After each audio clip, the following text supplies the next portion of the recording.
People often ask me how I got involved in consulting and how my career has progressed over the years. So what I want to do in today's video is talk about how I broke into the world of consulting and how my career has evolved since that time.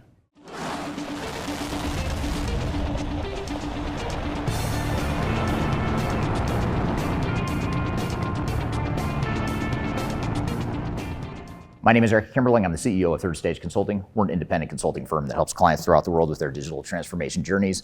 And I started my career in consulting in the late 90s, in 1998. And a lot of times people will ask, well, how did I get into consulting? What was my master plan? And how did I get to where I am today? And while I'd love to say that it was part of some master plan, it actually was not. There's a lot of accidents and interesting twists and turns throughout my career. What I want to do today is talk about how my career started in consulting and how I eventually evolved into the world of technology agnostic consulting and how I got to where I am here today.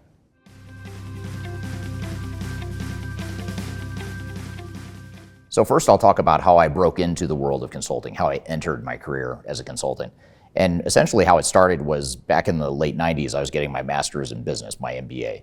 And while I was in grad school, the summer before my second year of my master's program, there was a CIO at a local company here in Denver where I'm based. And that CIO went to the same college and university that I went to.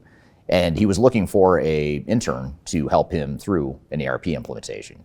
He was looking for an intern to help document business processes and define what the future state business processes are for his organization as part of an Oracle ERP implementation.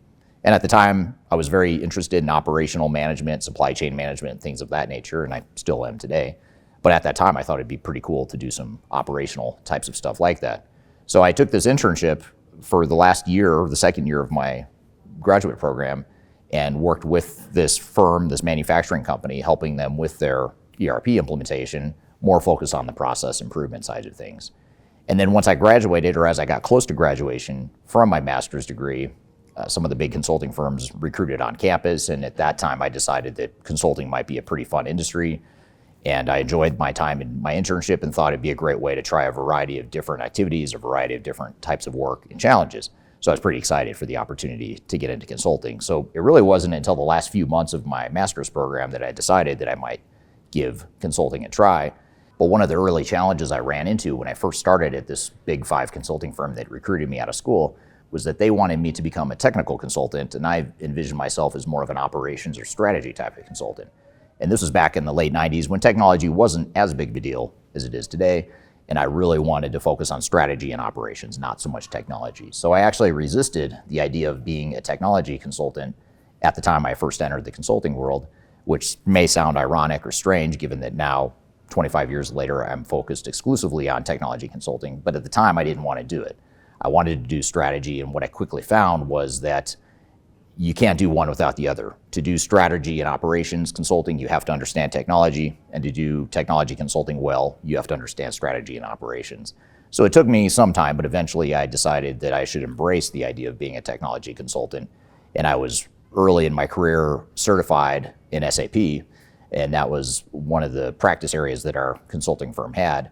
And so I'm glad I had that technical certification and that technical background because that really informed and influenced the way I started to consult over the years in the strategy and operations and the organizational change side of consulting that I tend to focus on. So that's a bit about how I started in my career. But as we'll talk about here in a moment, the career took some interesting twists and turns from there.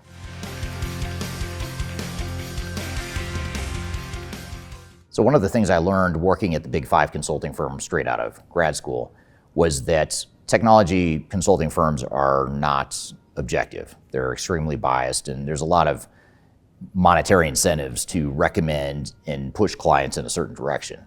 And that's what I learned really early in my career, but at the time I thought maybe it was just the company I worked at.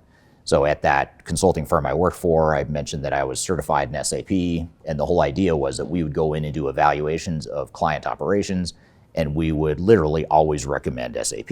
That was our job, was to recommend and justify why that organization should implement SAP.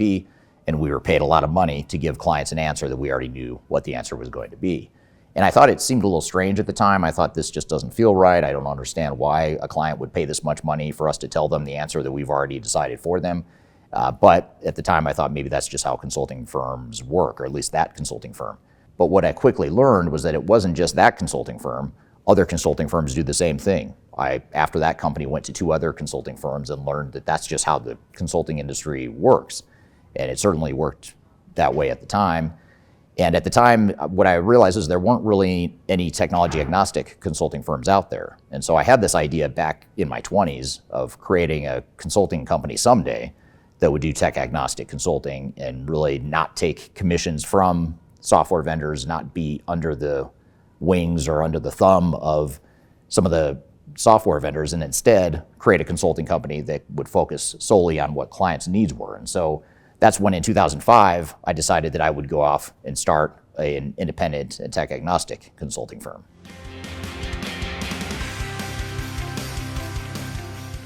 So in 2005, what I found is that I was becoming increasingly frustrated in my career. On one hand, I loved consulting because the work itself was, for the most part, fun. There's a lot of challenges, a lot of exciting learnings and lessons that you get from being a consultant. But on the other side, I didn't like that it was so biased. I felt like we were going in with predefined and canned answers that didn't necessarily reflect clients' interest. So by the time I was 32 years old at the time, and by the time 2005 rolled around, I decided, why don't I just try starting a consulting company and see what happens? And so I created a technology agnostic consulting firm called Panorama Consulting at the time. And I didn't have any contacts really or any big bench of past projects that I could draw from because I was still pretty early in my career. And so what I did is I started a blog that was focused on ERP software and ERP implementations. And it was a way just for me to write and share some of the lessons I had from my limited experience from having helped clients with their ERP implementations.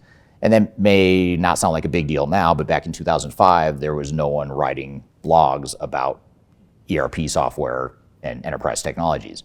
Blogs at the time were more consumer-focused, business to consumer. There wasn't a lot of B2B or technology-related blogs at the time, at least at the enterprise level. And so it was one of the first blogs that really focused on that. And as a result, that content started to go viral, especially because I started to write things that people were afraid to say in the industry. Because I was tech agnostic and independent, I started that blog as a way to get attention and to really get leads and to get business in the door. And that turned out to be the whole strategy for how I built Panorama starting in 2005, was to create content, create blogs, and write stuff that would help generate interest in our business and what it was we were doing that was a bit different at the time. So I ultimately did that for 13 years. I worked at Panorama from 2005 to 2018, doing a lot of religious writing of blogs. In fact, I wrote a blog literally every week for 15 years. I wrote a blog a week that was at least 1,000 words, and that was just my routine. And that's really what created a lot of the Google search engine results that we got. And again, at the time, no one was really focused on search engine optimization in 2005, at least not in our space. Now, everyone does it, but back then they weren't. And so that's how we got all the business. And the company grew as a result, and it was fairly successful in my tenure from 2005 to 2018. But as I'll discuss here in a moment, I ultimately had to start over in 2018, and that's what I'll get to next.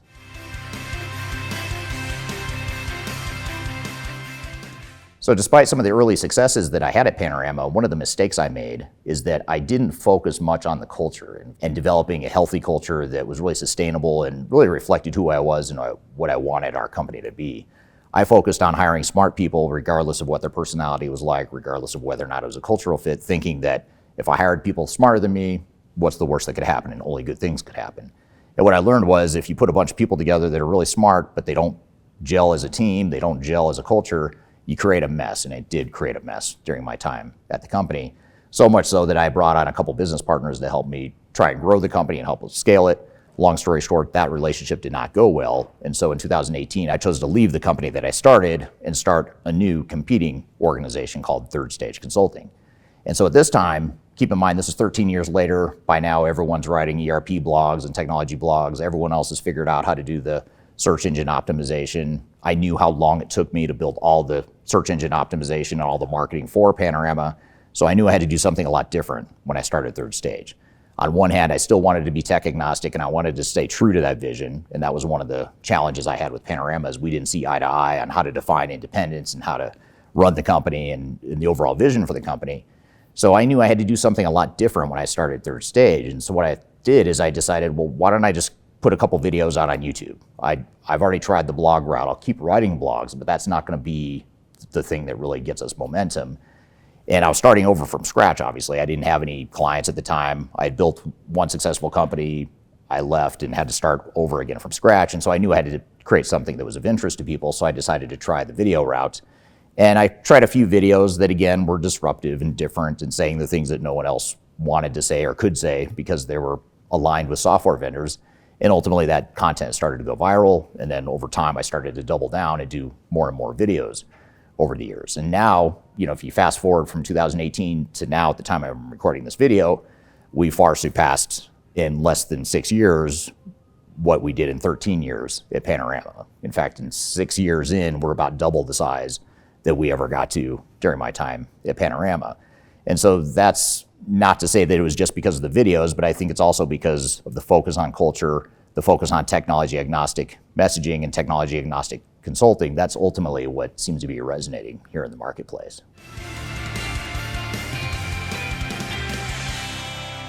So my journey probably looks a lot different than your journey looks so far in the consulting space or that other colleagues' careers look like. But if I were to share some parting advice to people that are in the world of consulting, there's a few things I'd share. First of all, I'd say that if you're going to become a consultant and an effective consultant, I'd focus on broadening your skill set and making sure that you're not just focused on any one dimension of consulting. Consulting is a bit tricky because you have to be an expert and you have to have a lot of depth, but at the same time, you don't want to have so much depth that it comes at the expense of not having that breadth of experience. So you've got to find that right balance of specialization, but also having breadth and understanding of how your work within your specialization affects other parts of the consulting industry. The other thing I would suggest is that one of the problems with consulting in general is that, at least in the world of tech consulting, there's so much bias still, even today in 2024, as I'm filming this video. Most consulting firms, I'd say 95% or more, are somehow affiliated with a software vendor. So in other words, they're getting commissioned by the big software vendors, and they're making money off the software vendors to promote their product and to specialize in their product. And they build these relationships as a way to build up their companies faster. And quite honestly, if I would have done that back in 2005 when I started Panorama, or even in 2018 when I started Thirdstage, I probably could have gotten going a lot faster because I'd be getting leads and business and marketing support from the software vendors. But I opted to go the independent route and the tech agnostic route, which I think long-term will definitely pay off for us as an organization. But I do think that if you're part of the machine or you're part of this ecosystem that's been built and probably isn't going to change anytime soon, in other words, you're probably a consultant that is somehow affiliated with software vendors, that's the way it is, right? And so you're not going to change that necessarily if you opt to stay in that ecosystem. But what you can do is think about and be mindful of how biases that are created by your employer or by your consulting firm might affect your clients. And really think outside the box about how can you do what's right for your clients and really represent your client's interests just as much, and ideally even more, than you do focused on representing the interests of software vendors. This is obviously easier said than done. I asked some tough questions early in my career when I was at Price Waterhouse, and those questions generally weren't well received, especially early in my career, but it is something to be mindful of and just understanding how those biases might affect your clients that you're working with. The other advice I'd have is to keep learning and to keep reinventing yourself. And one thing I learned is that I couldn't keep doing the same thing I did from 2005 to 2018 when I was at Panorama. When I started Thirdstage, I had to reinvent myself. Instead of being a blogger that had a young, small company, I knew that I had to do something different, and I decided to go the route of creating a slightly different company, but using video as a way to reach more people and getting even more aggressive in the messaging and the content that we were creating as an organization. So you may not follow that exact same path, but you also have to think about how can you brand yourself, how can you create a name for yourself, and how can you constantly reinvent yourself and keep up with the changing technology landscape and the consulting world in general. So those are just a few tips that I'd share with you. If you want to learn more, I also have some other videos on my YouTube channel, including this one right here that talks about how to become an effective consultant. And I actually dive into this video in a bit more detail what some of those characteristics of successful consultants are. You can check out that video to learn more and to get more of a deeper understanding of my opinion of what it takes to be successful in the industry.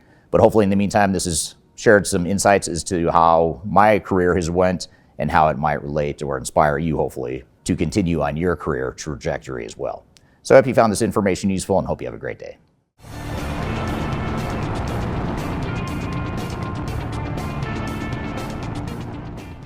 How I progressed through my career. And so what I want to do to continue that you may have met in the industry.